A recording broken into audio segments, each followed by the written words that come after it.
नमस्कार।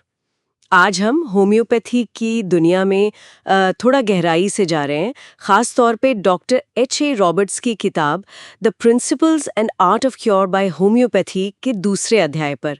हमारे पास इसकी एक समीक्षा है, तो उसी के आधार पर बात करेंगे।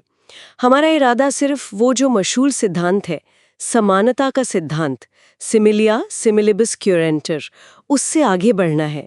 हम रॉबर्ट्स के नज़रिए से होम्योपैथी के जो बुनियादी सिद्धांत हैं और वो जिसे इसका वैज्ञानिक आधार कहते हैं, उसे समझने की कोशिश करेंगे।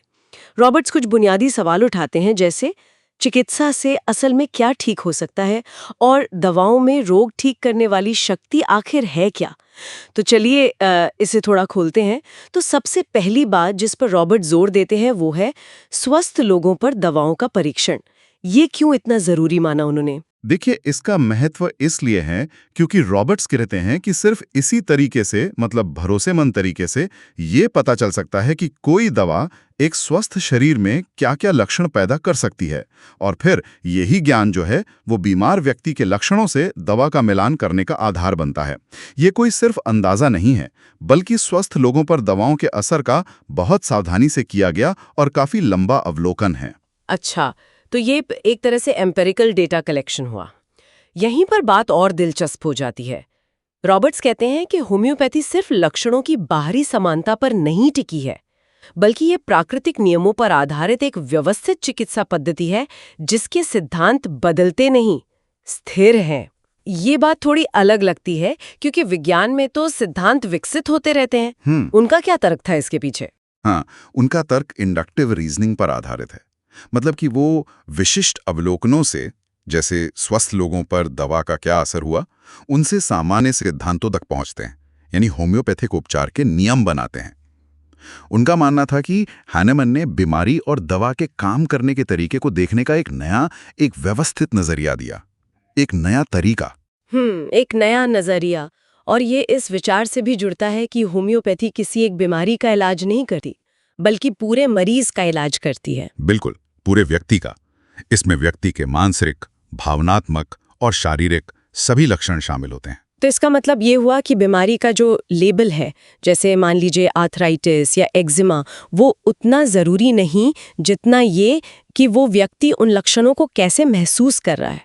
पर इससे इलाज बहुत व्यक्तिपरक, सब्जेक्टिव नहीं हो जाता? हाँ, रॉबर्ट्स के अनुसार तो व्यक्ति ज्यादा महत्वपूर्ण है, बीमारी के नाम से ज्यादा। व्यक्ति ज़्यादा महत्वपूर्ण है। जी, वो रोग को एक गतिशील विकृति, यानी एक डायनामिक डिस्टर्बेंस के रूप में देखते हैं। गतिशील विकृति, इसका क्या मतलब है?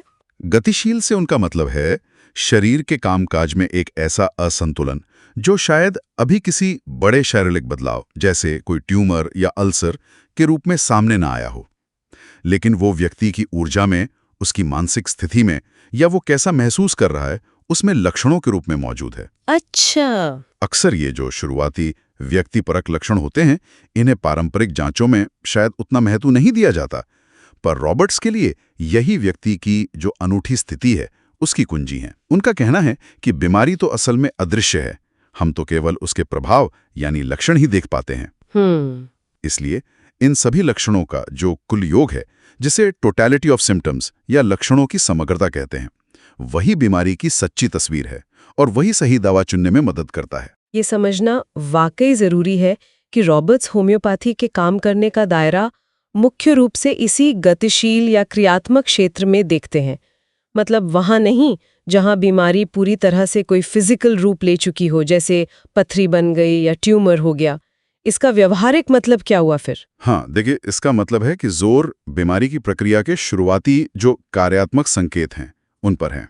हालांकि रॉबर्ट्स ये भी मानते थे कि आपातकालीन स्थितियों में, जैसे कोई गंभीर चोट लग गई या जहर का असर हो गया, तो वहां जान बचाने के लिए तुरंत शारीरिक उपाय जरूरी हैं, जैसे कॉफी देना या गर्मी देना। हाँ, वो तो स्वाभाविक है। हाँ, लेकिन सामान्य मामलों में इलाज का लक्ष्य उन सूक्ष्म असंतुलनों को ठीक करना है जो लक्षणों के रूप में दिख रहे हैं, और इसके लिए व्यक्ति के मानसिक रुझान, उसकी शारीरिक संवेदनाएं और उसके सामान्य स्वास्थ्य के पैटर्न यानी लक्षणों की पूरी तस्वीर को समझना बेहद जरूरी है। अच्छा। यहाँ जो दिलचस्प बात है वो ये है कि ये दृष्टिकोण बीमारी को गंभीर शारीरिक नुकसान पहुंचाने से पहले ही पहचानने और उसमें हस्तक्षेप करने की एक संभावना देता है। तो इस पूरी बातचीत का निचोड़ क्या निकलता है?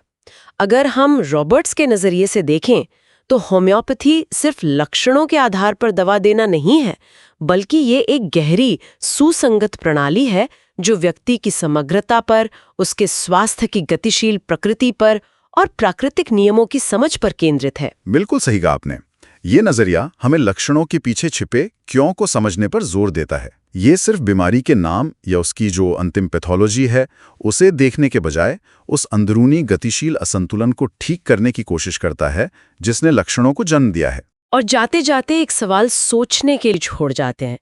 अगर रॉबर्ट्स सही हैं कि होम्योपैथी मुख्य रूप से गतिशील स्तर पर काम करती है, यानी शारीरिक बदलाव स्पष्ट होने से पहले, तो स्वास्थ्य और बीमारी के इन शुरुआती सूक्ष्म संकेतों को बेहतर ढंग से समझना हमारे पूरे स्वास्थ्य देखभाल के नजरिए को कैसे बदल सकता है? क्या इससे गंभीर बीमारियों को शायद विकसित होने से पहले ही रोका जा सकता है? इस पर जरूर सोचिएगा। अगर ये वीडियो आपको पसंद आई हो तो वैसे और वीडियो के लिए सब्सक्राइब करें होम्यो गीता चैनल। ज्ञान, सेवा, समर्पण, यही है हमारी पहचान।